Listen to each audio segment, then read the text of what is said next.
vamos lá, gente.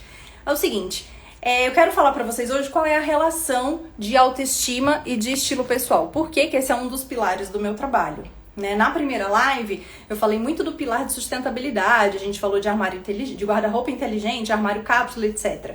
Hoje a gente vai falar do pilar de autoestima. E aí, primeiro, né, eu preciso que vocês entendam, então, que o meu propósito com a consultoria de imagem é exatamente transformar vidas. Eu não acho que ser consultora de imagem é só montar look. Montar look todo mundo faz. Montar look, uma pessoa aí que nasceu com criatividade faz, se duvidar, até melhor do que eu. Mas essa coisa de entender o ser humano, eu acho muito bonito na profissão da consultoria, porque você tem que entender quem é essa pessoa para que ela se comunique da melhor maneira possível. E a roupa é total ferramenta de comunicação, né? Isso é estudo de semiótica, isso é estudo de neurociência. Esse laranja diz uma coisa, esse amarelo diz uma coisa, o limão diz outra coisa. Então, como que a gente usa essas ferramentas de comunicação não falada para dizer ao mundo quem nós somos? E aqui hoje, então, o ponto é autoestima. Eu quero dizer pra vocês que é sempre muito especial falar com pessoas, eu fico um pouco nervosa até. Estou com saudade das minhas palestras, então eu espero que, se vocês tiverem dúvidas, vão mandando por aí, que isso aqui seja uma conversa bem descontraída pra você refletir, pra você sair daqui pensando e aprendendo algo sobre si e vendo que você tem aí em casa um negócio cheio de roupa dentro, que é o seu guarda-roupa, e que ele pode fazer muito mais por você do que você mesmo imagina. Certo? Então, assim, ó, primeiro ponto, vamos alinhar aqui expectativas. Vou te dar uma notícia. Todo mundo tem problema de autoestima. Em algum momento, todas nós já tivemos, vamos ter questões com a nossa autoestima. Sim. Por quê? Mesmo aquela blogueira super famosa, maravilhosa e rica que você segue, né? Que ela tá sempre viajando e você acha que a vida dela é perfeita. Não é 100% verdade. Tá aparecendo de novo que a minha internet tá ruim. Tá boa pra vocês? Aqui deu uma pausa. Então me digam como é que está a internet aí pra vocês, por gentileza, porque qualquer coisa eu saio do Wi-Fi e fico no 4G, tá bom? Então, assim, o Instagram é um retrato, é um recorte. E a vida não é perfeita pra ninguém. E como a Aninha falou que trabalha aqui do Mozão, o Wi-Fi do Mozão é maravilhoso, mas sei lá, se tá dando pau, né? Então, deixa quieto. Enfim, como eu tava falando, o Instagram é um retrato, é um quadradinho daquilo que a gente escolhe mostrar. E a nossa autoestima, ela é composta de vários valores, né? Ela é a valoração da autoimagem. Mas quando eu falo autoimagem, eu não estou falando apenas da estética. Eu estou falando de tudo o que eu vejo sobre mim mesma, entende? Não é só o que está refletido no espelho, né? Como eu me enxergo. E quando a gente nasce, a gente não sabe nada sobre si. Eu não sei o que é feio, eu não sei o que é bonito, eu não sei o que é esteticamente agradável, eu não sei, eu sou uma criança descobrindo tudo. E aí a criança vai descobrindo o corpo. Quando ela descobre o corpo, né, a mãe, o pai, a família, todo mundo já fica naquele incentivo. Ai, olha, a mãozinha, o nariz, a orelha, o cabelo.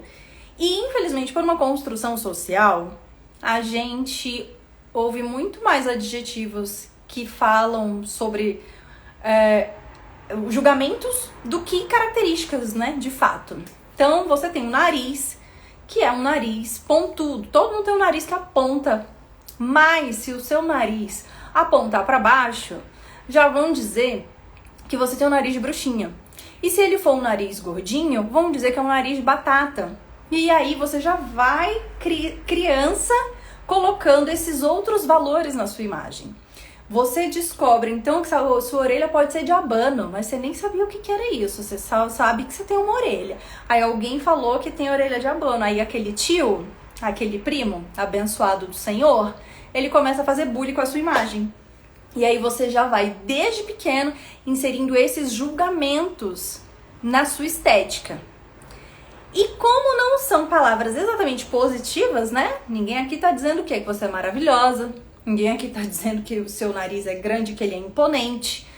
Então você já cria valores negativos a respeito da sua imagem. E quando a criança entra no mundo da socialização, quando ela vai pra escola, é aquele mundo terrível, que criança é uma coisa meio terrível, né? São seres humanos sinceros demais. ela vai de fato começar a se comparar. E a comparação é a pior coisa que existe para nossa autoestima. Pior coisa. E aí, além desse julgamento sobre a estética, a autoestima é a valoração da autoimagem, como eu disse para vocês, existe também a autoconfiança. São duas auto que estão juntas ali. Se você tem uma autoestima boa, você vai ter uma autoconfiança boa. Não necessariamente, mas elas estão muito próximas ali. Quando você não tem uma autoconfiança boa, da mesma maneira. E como que você vai se sentir confiante num mundo que gira em torno da imagem se você cresceu ouvindo que o seu nariz era feio, que o seu cabelo não é bonito, que você tem orelha de abano, que a sua cara é redonda? Por que tem que falar que é redonda? Qual é o padrão? Quem disse que o redondo não é bonito? Tipo, a minha irmã cresceu ouvindo, tadinha, que ela tinha cara de botão. Ela odeia esse apelido até hoje. Mas na minha família, o bullying é praticamente institucionalizado, entendeu? E aí, naquele tempo, a gente não entendia as consequências que isso poderia gerar. Lá na frente, né? 20 anos depois, por que hoje é que a gente fala tanto disso? Porque a sociedade foi evoluindo, os estudos foram evoluindo e agora a gente pode concluir como esse tipo de comportamento e de comentário afetou de fato a autoestima e a autoconfiança de muitas pessoas, especialmente as mulheres, porque nós fomos muito criadas para sermos bonitas. A estética é um valor muito forte para o feminino. No masculino, não. Eles têm que ser fortes, eles têm que ser corajosos, etc. E aí, eles não ligam muito, vocês sabem, né, gente? Tem namorado aí que se você não ficar em cima, menino, o bicho sai de casa de pijama. E vai achar que ele é um super-herói. Diferente de uma mulher. Então, esse conjunto de valores da nossa autoimagem, que é a autoestima e a autoconfiança, você acreditar em si, você entender que você é capaz, que você é uma mulher forte, que você é um homem forte, que você é poderoso, isso tudo são coisas que vêm lá de trás. Você não tem tanto controle disso no começo da sua vida. Você começa a dominar esses conceitos depois de grande. Muitas vezes, depois que já tem algum estrago aí no que você sente sobre si mesma. E aí começa, como eu disse, né, aquela coisa da comparação se torna ainda pior. Na adolescência ela é ainda pior. Hoje, inclusive, alguns estudos mostram que aumentou, não sei, o número é absurdo, tipo 170%. Se vocês forem ver no perfil da blogueirinha do fim do mundo, não o último vídeo dela que saiu hoje, o penúltimo, ela fala números absurdos de adolescentes procurando cirurgias plásticas. Depois desse boom de filtros, as pessoas estão indo nos consultórios dermatológicos pedindo para ficar igual ao filtro do Instagram.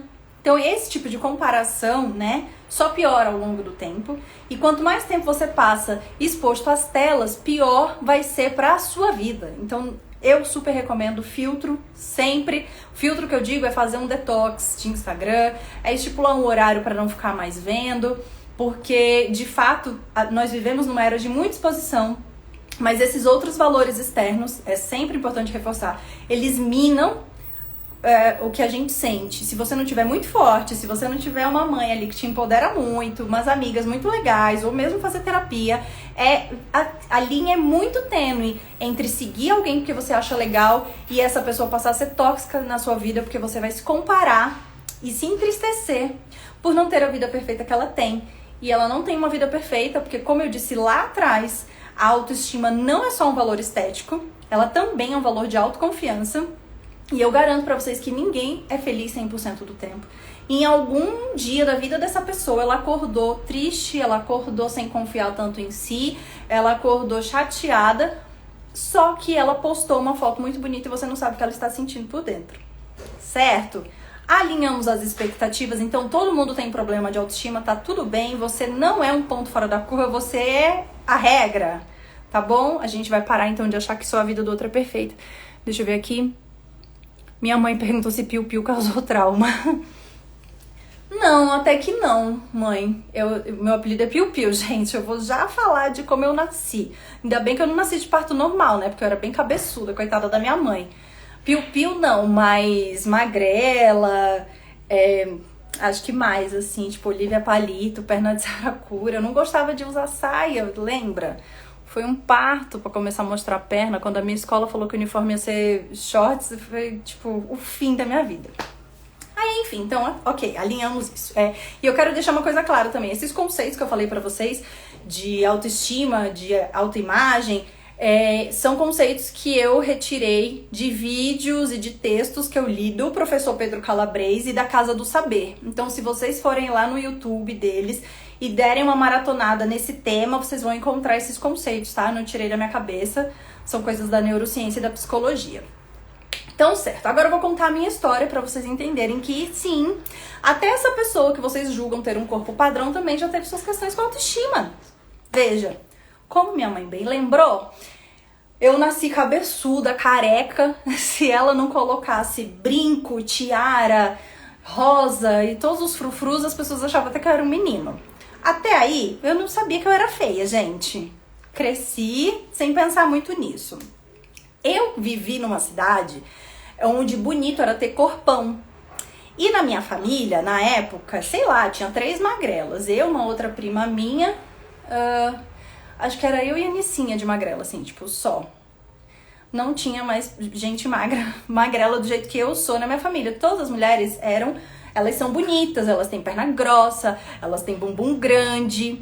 Minha mãe tem a perna linda até hoje, tipo, menos celulite seria do que eu, se duvidar. Não era o meu caso. Então eu passei a vida ouvindo os meus primos me chamarem de magrela, de perna de saracura, de Olivia Palito. Se bater um vento eu vou voar. Mas assim, eu vou ser bem sincera, eu não tinha grandes questões de me achar feia. Eu me achava assim meio estranha. Eu achava que o meu rosto era bonito, sempre achei que o meu rosto era bonito.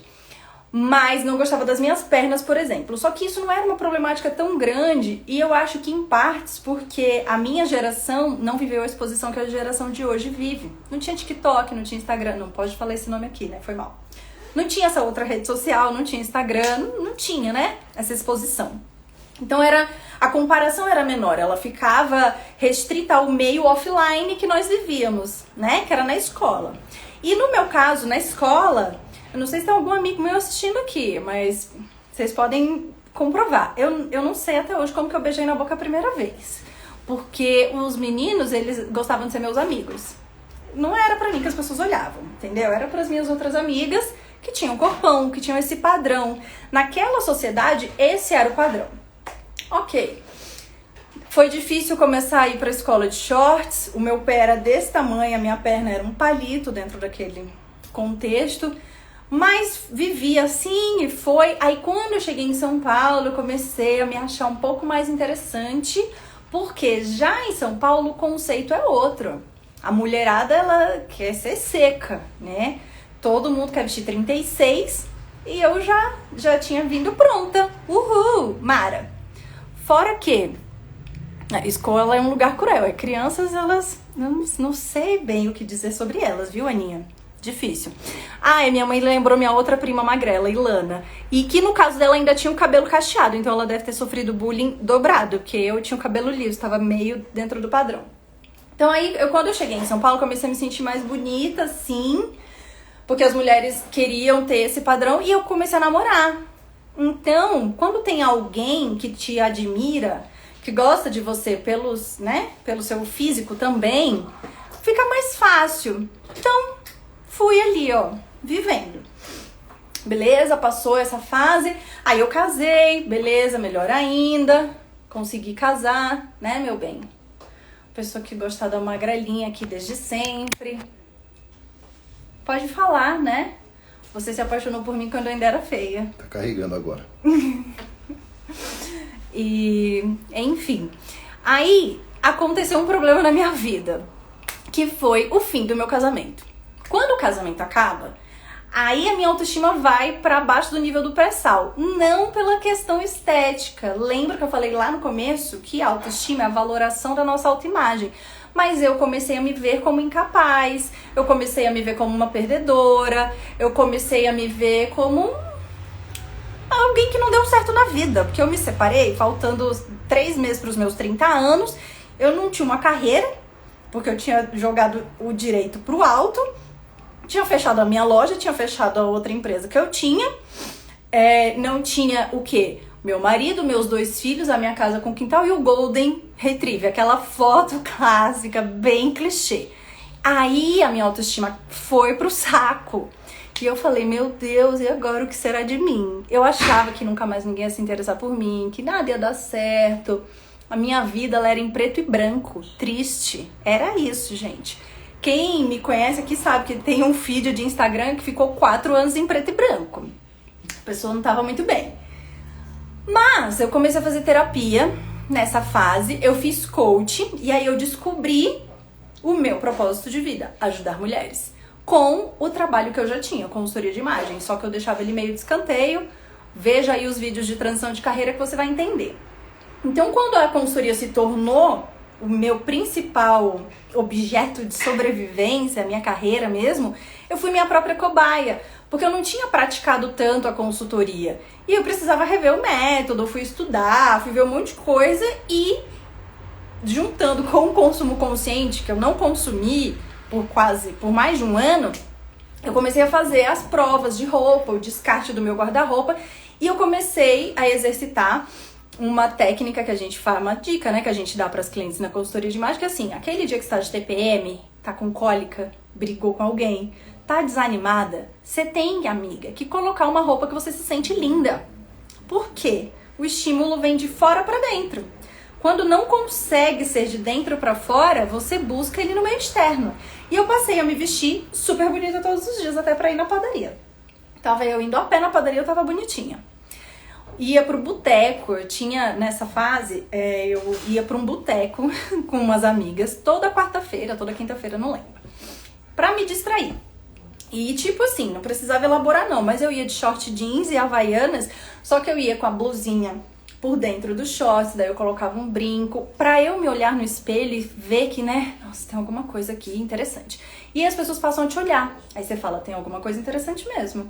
Uma das minhas amigas até falava, Carolina, como você consegue? Que você chega aqui nesse boteco de jeans e havaianas e as pessoas olham pra você. Eu tava assim, né, não quero que ninguém me olhe, mas que bom que estão olhando. Era uma fase difícil e aí eu fui percebendo que isso funcionava. Então eu fui comprovando meu próprio método, que é assim, você tem que ter em casa roupas que funcionem pra você. Roupas que sempre te deixem bonita, ainda que você vá na esquina comprar pão, ainda que você vá no botequinho ali que as pessoas vão de havaianas. Mas você, é que não está aqui, mas você tem que ter uma havaiana de glitter, que eu ganhei da maravilhosa da minha amiga Natê, que está assistindo. Então, pensar todo esse conjunto de coisas pra sempre se sentir bonita, sim. Qual é o problema de você se sentir bonita até pra ir na padaria? A gente tem esse estereótipo, a gente tem essa coisa de que vaidade é futilidade, de que você não precisa se preocupar tanto com isso, só que são nesses pequenos detalhes que você mina a sua autoestima. E aí nessa fase eu comecei então a me vestir muito bem pra qualquer ocasião. Eu me desfiz das roupas que eu não me sentia bonita ainda que fosse pra ficar em casa. Então meus vestidinhos pra ficar em casa eu achava legal, meus pijaminhas eu achava legal, e assim foi que eu recomecei. Aí é um recomeço mesmo de descoberta. E eu fui entendendo os elementos de design que tinha em cada peça de roupa para eu me sentir melhor. Então, por exemplo, eu não tenho na minha personalidade o estilo sensual. Me falta massa muscular para isso também, né, gente? Então, assim, não é da minha natureza, eu não sou essa mulher que chega e, né, chama atenção. Mas, eventualmente, um toque de sensualidade é bem-vindo. Pele à mostra, não precisa ser um decote profundo. Mas um pouquinho de pele à mostra era legal. O brinco de argola se tornou um grande aliado, então eu resgatei ali 2 argolas para usar com mais frequência. Eu entendi a coisa do salto que saiu da minha vida, mas que não era necessário, desde que no resto do look tivesse, né, algo mais elaborado. Tecidos que traziam esse poder, cores que traziam esse poder, o cabelo que traz esse poder. Então nessa fase eu fui redescobrindo a minha identidade, redescobrindo o meu guarda-roupa e percebi de verdade o que funcionava e o que não funcionava. Até então eu tinha muita coisa no meu guarda-roupa de quando eu era advogada. Pensa, tinha terninho ainda. Tinha muita camisa. E eu não uso tanta camisa. Por mais que a camisa tenha essa função, você pode usar a camisa de uma maneira mais sensual, de uma maneira mais descolada. eu não precisava ter tantas.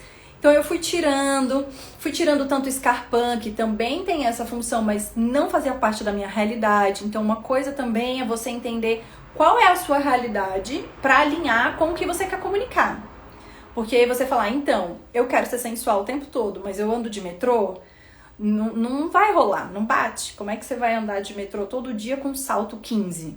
Entendeu? A gente tem que equilibrar, colocar um salto bloco mais baixo, aí a sandália pode ter uma amarração. Eu fui entendendo todos esses elementos para reconstruir a minha imagem e a minha autoestima. Deixa eu ver aqui. Carol, a argola passa a mensagem de sensualidade e os brincos pequenos passam qual mensagem? A argola, ela tá ali perto, eu normalmente vejo, né, características de duas mulheres em comum para usar a argola, digamos assim. Quando ela quer comunicar mais poder, e a mulher sensual, ela é poderosa. Então, digamos que falando da metodologia dos 7 estilos universais, o dramático / moderno comunica muita força e muito poder. Então, uma argola bem impactante, Mara, vai comunicar poder. E a mulher sensual, ela é poderosa porque ela é muito autoconfiante.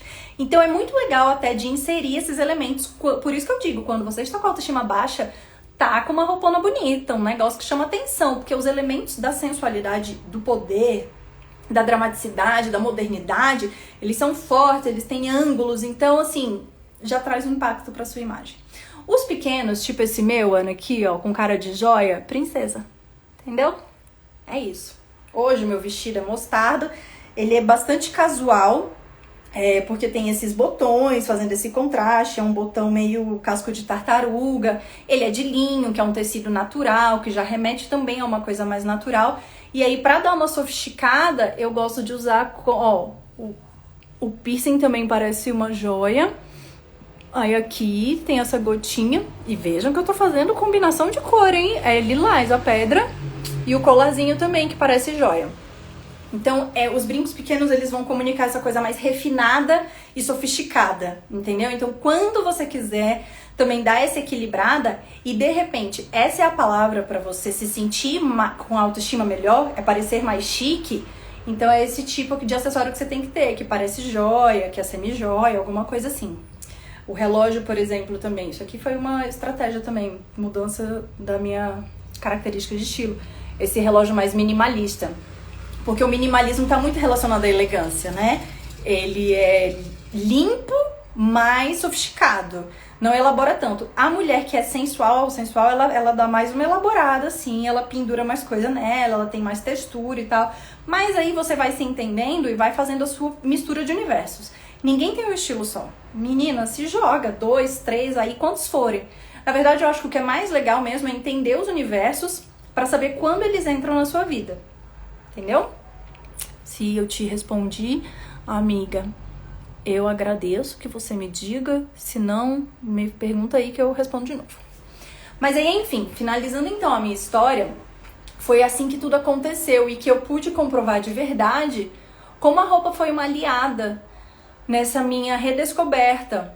E eu aí fiz a minha própria mudança de estilo, porque eu percebi que muita coisa já não fazia parte, né? Eu me tornei muito mais casual, e aí eu fiz então essa super transformação no meu guarda-roupa. Hoje, 4 anos depois, já mudou de novo, eu inseri outras coisas, o casual diminuiu um pouco do espaço, na verdade o casual no sentido de ser muito tênis, de ser muito... Eu usei muito jeans durante muito tempo, então eu cansei do jeans, vocês já perceberam isso.